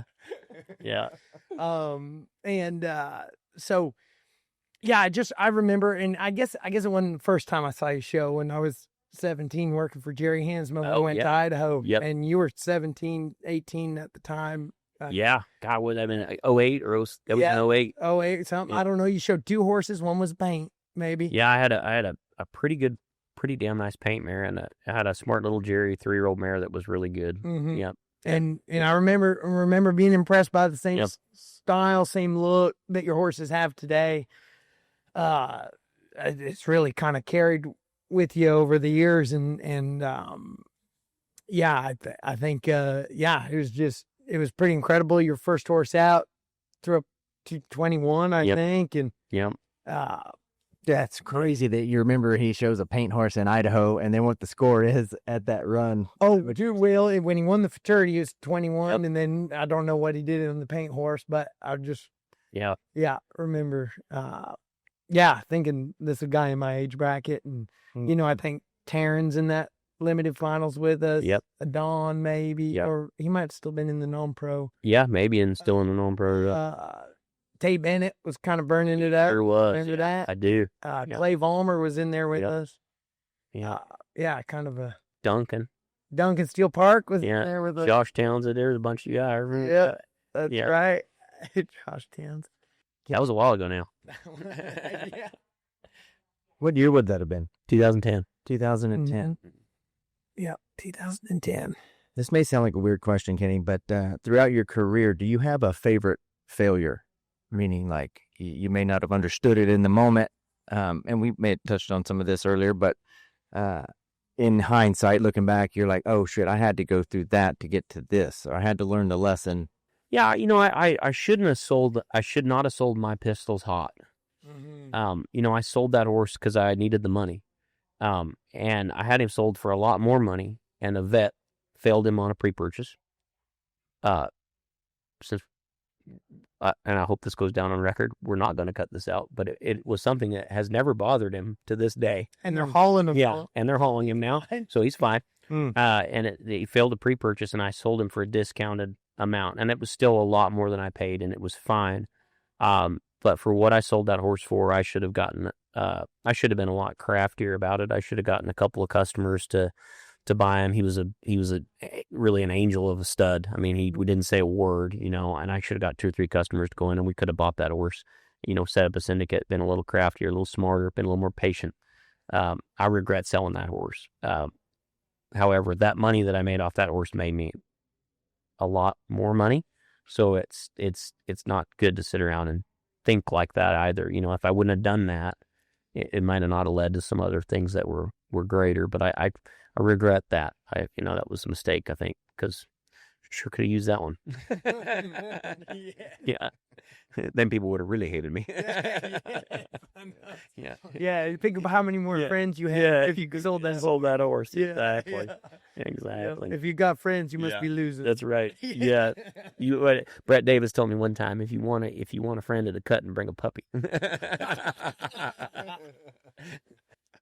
This is a question I've recently started asking for horse trainers that come on. What is it, in your opinion, that separates great horses, those horses that we remember their name, we look forward to them showing, versus just good horses? Try. Some horses they just try, and like, you can build it into a horse and get them to try for, an allotted amount of time. But if they don't ultimately have that try just naturally, I really think it comes down to try. And people are like, well, some people would say smart. Is a horse smart? Well, if a horse is trying real hard, it'll figure out how to be smart. It will, and that try thing is just something that over the years, I really think Too Hot to Tag is not a great athlete at all, but he tries harder than there's just something in him that he wants to do well, and he wants to try harder than a lot of the other horses that I have, and that's when it comes down to the kind of the nitty-gritty part of it, that's the try that makes the biggest difference, I believe. Is there anything you can do as a trainer to evoke more try? Yeah, do your part. Keep them sound. Keep them looking good. Keep them fed well. Keep them shod well. And work them in a way that brings out the best in them. Right, like address the problems every day when you're working them. And don't go overboard, and do your part properly, and then that evokes the try, But it's the whole package that brings it out in him. It's like I said, it's the care, it's the training, it's everything, And a lot of times it's the owner. Too Hot to Tag's owner. The first time I met him was after I showed that horse in the first round of the Futurity. I never heard anything out of him. You know what I mean? Like, it's a trainer's dream. Yeah, and Jeremy. If it's not for Jeremy Barwick, I don't win the Fraternity, because he doesn't put Jamie Nail in touch with me on that horse. And then Jeremy was like, hey, whatever you want to do with this horse, you do it. You want to take him somewhere, you don't make a phone call. You just bill this guy. And I liked the horse, and that's what we did. And he was ready because of that reason, So that helps with the try part of it too. 100%. Yeah. Yeah, because testosterone, I would think, would not be most horses' friends, and sometimes customers get in the way of. Oh yeah, and he let me gild that horse, and that made an enormous difference too, and there wasn't any I was like, hey, can we gild this horse? He's like, yeah, I think so. All right, pretty easy conversation. Speaking of that horse, I saw another quote you said. You said some horses like money and just want to party. Yeah, I might have said that when I was like 2 drinks in. So what? Yeah, there is some horses. They just want to party, man. Like they're just like a person. They're just like, hell yeah, like you turn around on a cut and they stick their head out and look at a cow and you're like, whoa, all right, and you put your hand down and here they go, and that's kind of stuff you can't really train into them. That's what I mean by that. They just want it. Mm-hmm. It's just in them to want it more, and the great ones are, like Kittenish and some of those horses, that cow turns around and looks at her. It's like somebody lit her up, like with 220 volts. So. Speaking of Kittenish, it makes me think of the American, which is coming up. Yeah. This will be your first year showing at it. Yep. The American Performance Horseman, I think is it next weekend? Mm-hmm. This weekend? Next week. Next weekend. Mm-hmm. Yep. What are your thoughts about that, man? Man, right now I'm just focused on this next one coming up, the Derb, the Summer Spectacular, and that's just kind of like icing on the cake, Yeah. I just, that's kind of my thoughts on it. I'm excited about it, but I'm really excited to be down here for the Derby, and then that's something we're going to do after that. What are you going to show? Right now I'm showing LBR Hang'em, but I've told people that could change because, it's the day after the finals of the 5 and 6 year olds. So if he's not sound or whatever, if I'm not feeling it, I might change, but right now I'm showing him. So how do you make that decision, dude, with so many good ones off that list? A lot of the reason I'm making that decision is that horse, they ICSI'd only this year, so he hasn't been at the breeding farm at all. It's been a lot easier to keep him consistent because of that. And so between those studs, which I love all those studs, it's been a little easier to keep that consistency with him. So, Right on. Who's on your team? Casey Geary, Matt Cook. Dude, that's a Cowboy. Yeah. That's a Cowboy group right there. I know. You guys are be smoking Mark Bros. Yeah, exactly. Drink black coffee. Yeah. No kidding. No, it's cool because I've known Matt Cook forever. And he's up around you, huh? He was. He moved to Kansas just here recently, but he lived in Elizabeth before that, and Case Deary obviously is unbelievable. Yeah. So yeah. Dude, that's stout, man. What's the game plan for that? Oh, I just got to go try to do my job. I'm last in the draw. Yeah, which was I kind of had hoped a little bit for that because there's a lot of cows in there from what I've seen, and I don't think last is a bad place to draw in that deal. I think there'll be enough cattle and stuff, and sometimes I think last can help you out because as if you're judging and it's going on and you mark a run that's good but maybe not great, and then the cutting falls apart a little bit, that last horse has a little bit of an advantage. So not saying that's going to happen, but I don't think it's a bad draw in that scenario. So right on. Judges almost have that degree of difficulty. The box already ticked just because they know it's hard being last. This man's going last. Pulled it out right here, made it work. Yeah. Poor guy. Yeah, poor guy. Poor little guy. I don't think anybody says that anymore. Somebody help Kenny out. Yeah, exactly. The poor son bitch running around with a puppy everywhere. Can't get a friend. Can't get a buddy. Let's make him rich. Yeah, exactly. I want to hear this story because I'm sure it's going to be a little bit like the Notebook and the Titanic had a baby. Yeah. How'd you meet your wife? She was training 100 jumper horses and English horses and doing like some of the pleasure and equitation stuff. And so anyway, she was working for a lady that lived about 15 or 20 minutes away from me. And my mom would go over there and ride with them a little bit and stuff like that, just because my mom liked horses and had some of those type of horses. And my mom's like, "Oh, you should meet this girl, da da da da." And I went over there and I met her, and I was like, "Good call, Mom. You're a smart lady, And then I started riding it. So arranged marriage by your mother. It was, and I was exactly. Is that usually your custom? That's in my culture. In your culture? No, it's not. But it worked out really good that time, and I started riding a 2-year-old for her, and I started riding some 2-year-olds for her boss and stuff like that. And her boss would send me. I was there for several years. Over 10.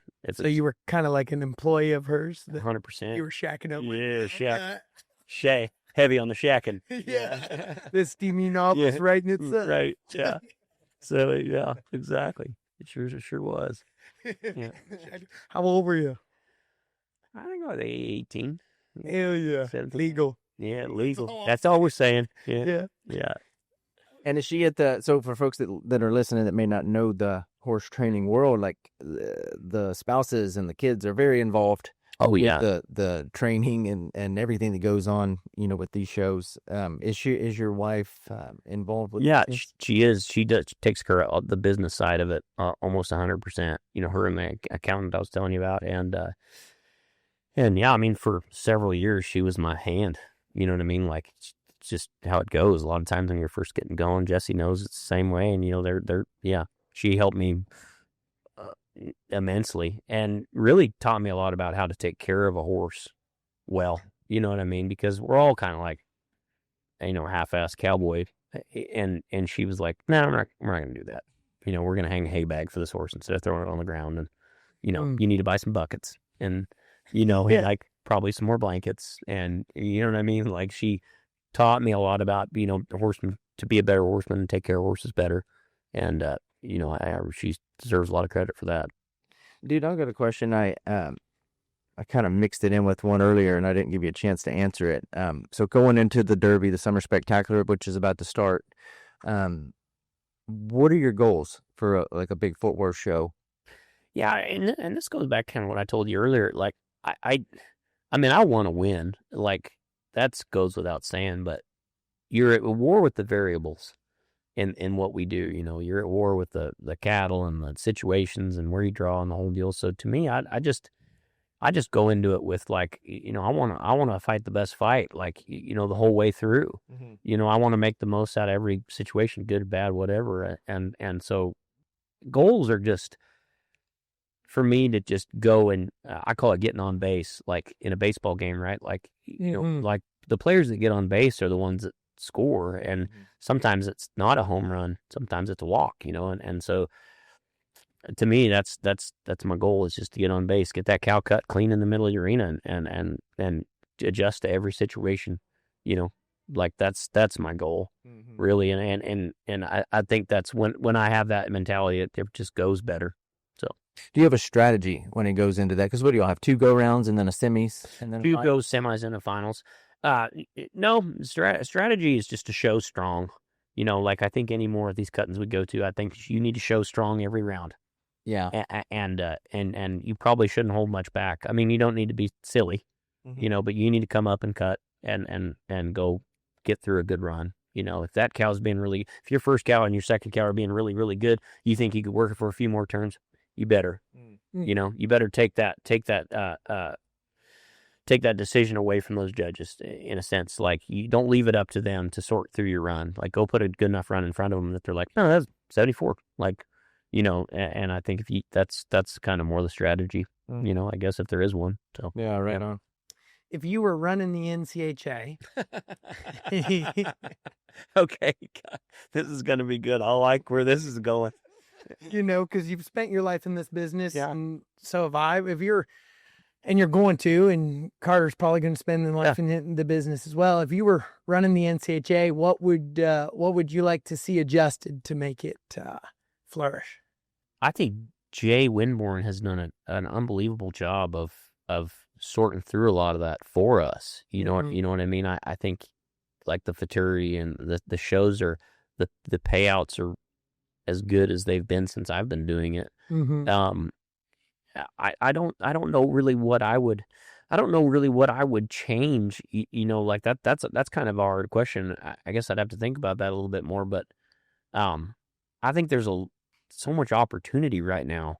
Like, I've never seen people support younger trainers more than right now with the leveling and the limit. And it wasn't like that, when everybody was like, yeah, here's your limited buckle, you loser. And so I think they're doing a really great job of that. Like, if you're a young guy right now and you're getting started, you have nothing to complain about. I mean, it's set up for you to go do good. And the one thing I would like to see change is I would like to see these other 2 events, the Summer Spectacular and Super Stakes, pay like the Fraternity. Totally. I would like to see the breeders get way more involved and stuff like that own these stallions, and get these 2 cuttings paying extremely well. And I would like to see some different stuff happen with and we've talked about it with the Horse of the Year race, and I think open rider of the year. Yeah, make it a little more of a spectacle. Yeah, because those two things. I mean,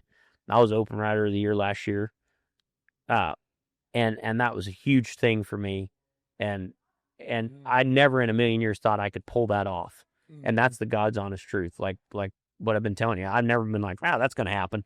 I was like, it's not going to happen for a guy like me because I don't have the numbers that a Don and like, Lloyd when he's rolling in Big A sometimes has. I don't have those kind of numbers, so I didn't think that was ever an obtainable goal for me, and it was, and the fact that they don't even give you a buckle, I don't think that's cool. Yeah, get this man a parade. Yeah, and even if like, hang a streamer, gosh damn. These three events. Or these two other events other than the Futurity, I'd like to see them pay better, and I'd like to see Opener of the Year and Horse of the Year be a little more of a prestigious deal. And then that's it. And I understand why that's hard to do too. That being said, it's scheduling and cattle and all the bullshit. Yeah, but you can sell tickets to it. Yeah, I've seen quinceañeras that they make bigger deals about than I went to one with your brother-in-law. Yeah, with uncle with Uncle Cookie. Shout out Uncle Cookie. Shout out Diego. Shout out Uncle Cookie, and it was huge. Yeah, it was huge. It was like the Fraternity finals. It's not all bad. Yeah, no, it was nice. We had a good time. Yeah, I drank a lot of tequila that night. So yeah. How do you make the cutting horse, and you see it with the Run for a Million and the American Performance Horseman, but how do you make it more of a spectator sport? Well, we got to quit having open finals at 9 o'clock in the morning. Totally. Yeah, and on a Monday, for one thing. That's a bad idea. And sometimes that's a scheduling thing. I don't need to get into any of that. And that's not a call out on anybody. I understand why things are the way they are at times, but that wasn't a shot at Della. Yeah, not a shot. Della, we ain't taking no shot. Sorry, Della. No. Let us go to bed. Yeah. But I do feel like you got to quit having open finals at 8 o'clock in the morning. That's a bad idea. And in order to really make it more of a spectator sport, as far as that goes, I don't know, because I love watching it when it's really, really, really good. But I would rather watch it at 7 o'clock in the evening. Totally. If I was a customer, I'd rather watch 7 in the evening with a drink in my hand. You know what I mean? And so I think that's something that probably needs to be changed a little bit. And I think the other part of it is I think Jay has improved upon that in getting us to settle cattle quicker. Mm-hmm. And I think we've all made an adjustment there, and we know we need to do that, and I think that's changed, and I think that's thanks to Jay. I think he's like, hey, we got to do this better, and we have. And you got any thoughts on that, buddy? Yeah, no, I love everything you said. I think Jay's saved us. I think when you and I started this racket, cutting was on a steady downhill slide. Yeah, and COVID on. Yeah. Or acquiring Jay on. Yeah. It's on a steady up incline, and Rock and Peace sponsoring the Fraternity's been huge. Yeah. The Fraternity they got pretty rough there for a few years, and the stallion owner incentives are huge. And so I think we're dead on track. I think, obviously I've mentioned before, grandfathered in dates. I think that's the next big thing we need to try to adjust to, where when somebody's wanting to put a big paying cutting on, we make it a little more welcoming for them. Yep. Somebody that wants to put on a cutting because they love cutting and not because they necessarily are making their living putting on a cutting. There's nothing wrong with that either. I do agree it would be nice to have it maybe a little easier for that to happen. Mm-hmm. But I also, understand why somebody who's been putting on a cutting for 20 years wants to keep doing that too. Totally. But yeah, and I like what you said about Jay and stuff. Like, that's why those girls that work for the NCHA, when they want to do something, interview you or whatever, I don't always want to be the person that gets interviewed. You know what I mean? Like, it's not like something I really enjoy. But the fact of it is that they're trying to make our deal better. Like, so I try to make time for that to happen. You know what I mean? Like, before it wasn't like that, like no one gave a damn, about it. So, they're giving a damn. And so I try to give more. You'll answer their questions. Yeah. They want to know what your inseam is. Yeah. Tell them, the people want to know. It's all about the inseam. It's all about the inseam. If they, if you got to walk by, drop your catalyst, slowly pick it up. Oops. For the fans. Oops. Sorry if I'm a fan, please. It's for the people. It's for the culture, man. Give them what they want. I like it. I think that's I didn't mean to stop. No, that's okay. I was going nowhere. Yeah, good. no, we're gonna get into spiral. Yeah, no, after that. you did. Yeah, exactly. We don't need to embarrass ourselves too much on there, Mike. Yeah. Just a bunch of guys wearing assless chaps. No We big, have an upcoming show if you're available. Yeah. Before we're stuck. no big deal. But if you're in the area, You're in the area What would the name of our group be? of our group. Yeah. Harassers Tap Group. yeah, Oh yeah. yeah, Yeah. maybe the Three Amigos. I mean, Three Amigos, yeah. I know we just already used our good name for our band. Yeah. Oh yeah. By the way, Kenny, do you play any instruments? Not really. You wanna? Sure, yeah. I got a trombone or right here. I'll get that one. All right, we'll have to cut that one out. No, I don't think that one's worth keeping in there. That's pretty good. Yeah, the name of our band is Low Expectations. Little expectations. I like that. Prepare to be underwhelmed. That's what the t-shirts say. With that, what do you think about rolling into some rapid fires? Absolutely. Feel free to answer them as fast or as slow as you want, but I'm just going to ask them in a rapid way. Yep. What is your favorite Western movie? Oh, The Outlaw Josie Wells. Right on. Yeah. I just added this one to the roster here. Jordan or LeBron? Oh, Jordan all the way. Yeah. Dirty, nasty winner. Yeah. Okay. What is the best turnback horse in the NCHA today? A horse called Road Trippin'. It's the horse I own. How is he bred? He is by a son of Gray Starlight that Lloyd trained forever ago, and out of an own daughter of Buckalina that they never broke to ride. Yeah. How did you get him? I bought him. A friend of mine named Dean Noman trained him, showed him small fraternities, and he got to running off. And so this lady took him home and kicked him out on the pasture for 8 years, and I bought him for $6,000 from her. Sweet. Yeah. And if you look at him, he looks like a bull elk, but he is a really, really good turnback horse. How old is he now? Oh, old 20. Jess, do you have a rapid fire? All right. Mine need to be answered really quick. Would you kiss your second cousin? Yes or no? Second cousin, twice removed? Yep. Don't overthink it. Definitely. Hell yeah. Yeah. Well, you got good genes. Yeah, I'm sure she's good looking. Yeah, 100%. Sure. Have you ever spent time in a Turkish prison? No, sir. No, sir. I can only imagine. What was the name of your first cat? First cat, Puff. Yeah. You're a cat guy. Yeah. You fucking Yeah. your vibe is Yeah. total cat. Man, you know, I tell you what, it lowers your blood pressure, man. Just petting the cat. What's the horse that you're competing against this year that you'd like to show? Oh, yeah, Kittenish. Yeah, I would love to show Kittenish. I got to work her one time, Oh yeah. and that was pretty cool. But I would really like to take a spin on that one. Mm-hmm. Yep. Mm-hmm. Where'd you work her at? At the Derby a couple years ago. How'd you get that set up? Well, it didn't go very good when Big A showed her, and I had a Hoddish gelding named Dr. Suish that would get a little weird sometimes and hook up to a turnback horse or kind of, half stand still when a turnback horse would come down at him, and he was having a little bit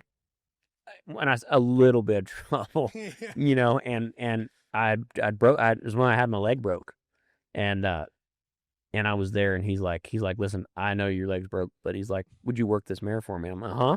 Yes, sir. I'll be right there. And so I worked her, and she was awesome. I mean, he didn't need me to work her, but I did, and it was pretty cool because that's a kind of a piece of history, Mm-hmm. I'm a fan.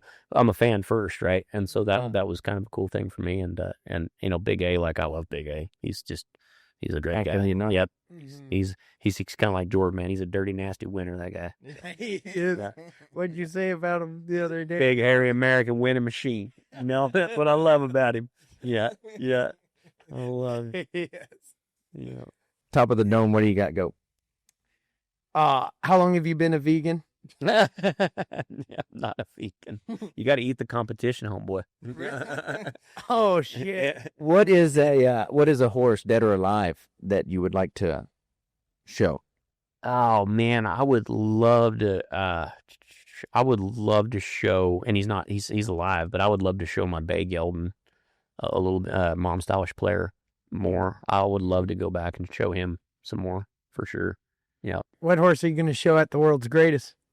Oh man, if I ever do the World's Greatest, I think it'd be fun to show, like Too Hot to Tag or one of those, but that's so. You do it. Listen, man, at the moment, if you see me with a rope in my hand, I need help tying down a load of hay. You know what I mean? Like, I need to learn.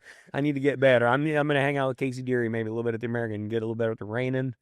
I heard he ropes pretty good. I probably need some roping lessons from him too. But he's got to be by far the most Cowboy reiner. Yeah, and just looks like he's just great. Because I watched enough now because my wife follows that stuff. But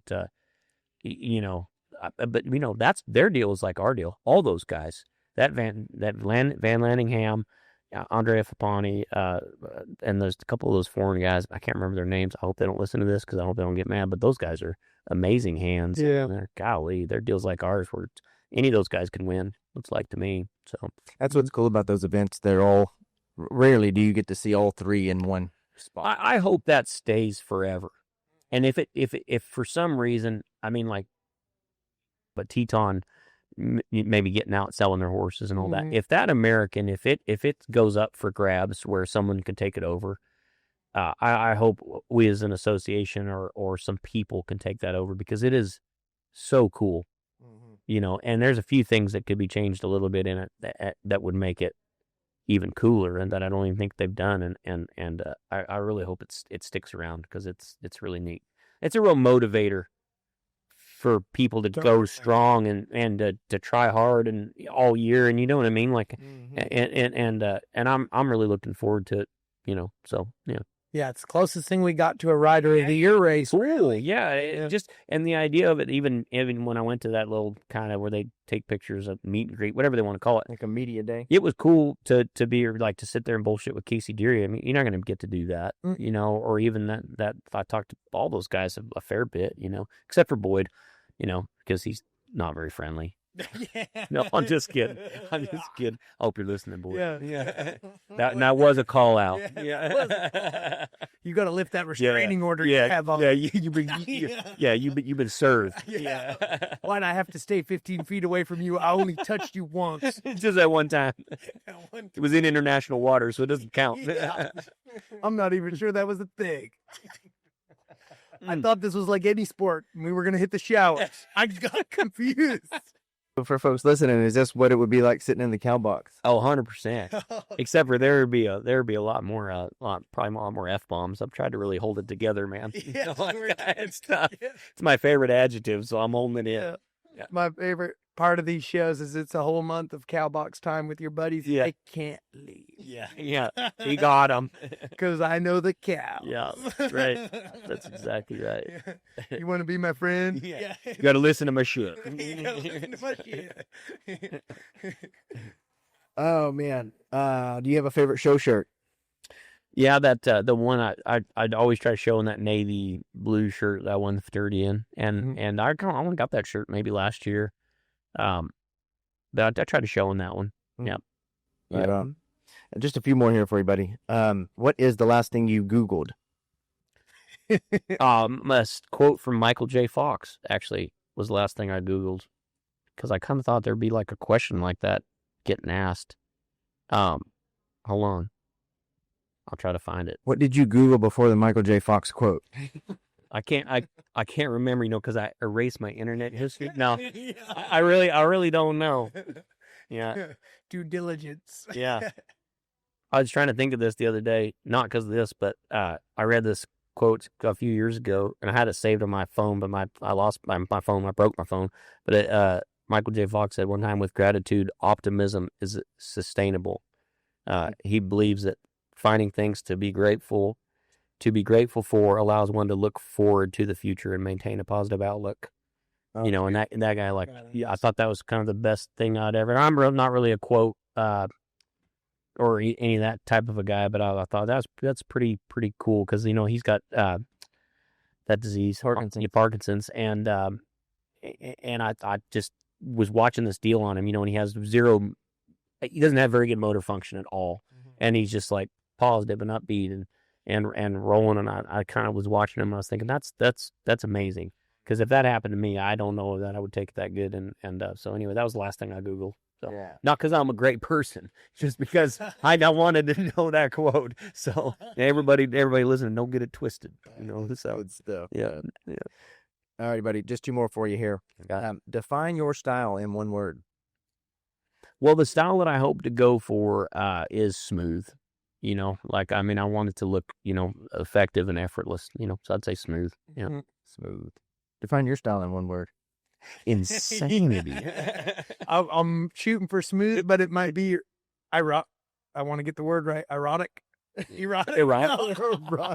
I'd say erratic. Yeah, I'd say unique. Unique. I would say unique though. Unique. If we're with and I think you got to have a certain amount of uniqueness to have success in this. And I think that's one thing that Jesse puts on those horses, that it's pretty cool to watch. Like the Syncom Hot Mare. I just remember like, holy shit, right? Yeah. Or that one. What was the one little mare you did good on? Same year had Ruby CD. Boone Sam Baby. Yeah. That mare. Oh man. Hey, he had this horse called Boone Sam Baby, and he'd kick her over there, and she'd land, and then she'd be like, the cow would stand there for a second, and she'd like 1, 2, 3, and then she'd just go. And it was that. I mean, it was that fast. Like, fast. Oh man, she was fast-footed. So I just no, she was so crazy, but I love watching you show that horse because it was like you're like, okay, now go. She got, and she just haul ass. Oh man, she was cool. Yeah. Oh man, that's good stuff. That's awesome. Yeah. All right, buddy. Last question. If you could put a message on a billboard to get it out to millions of people, metaphorically speaking, what would your message say? I'd probably steal that quote from Michael J. Fox. Honestly, that's everybody should read that. I'd say that I do feel like gratitude is a huge thing. I'd say be grateful. Because be grateful for a lot of different reasons. Like be grateful for what you have. Also be grateful that because it really can be worse. Turn the news on. Like people in Ukraine, shit bombed out of them, and terrible things happening. And you really are lucky to be. I feel very lucky to be able to do this for a living, and I have a lot of gratitude that my son thinks that what I do is cool. He knows what I do. How many dads, like they come home from a long day working their ass off, doing something, making a lot of money and putting food on the table and stuff, and their kids don't even know what they do. Yeah. My kid knows every move I make, and that's something I don't take for granted. That's a cool thing. And that should make you want to do this for a living, if nothing else. So yeah, I agree. It's so easy to lose sight of everything to be grateful for. It'd be very easy to get home at the end of the day and want more. Yeah. And you do, and you're supposed to. Right. There is a world we can live in where we can be grateful for what we have and still have the ambition to pursue more. 100%. And gratitude, I think gratitude leads to more success. I think if you're really grateful for what you have, then you have a better outlook on everything, and you'll gain way more being a grateful person than an ungrateful one. So, yep. Mm-hmm. Yep. Cool. Kenny Platt, thank you, my friend. Thank you guys. Vuitton Vaquero. We'll see you next time.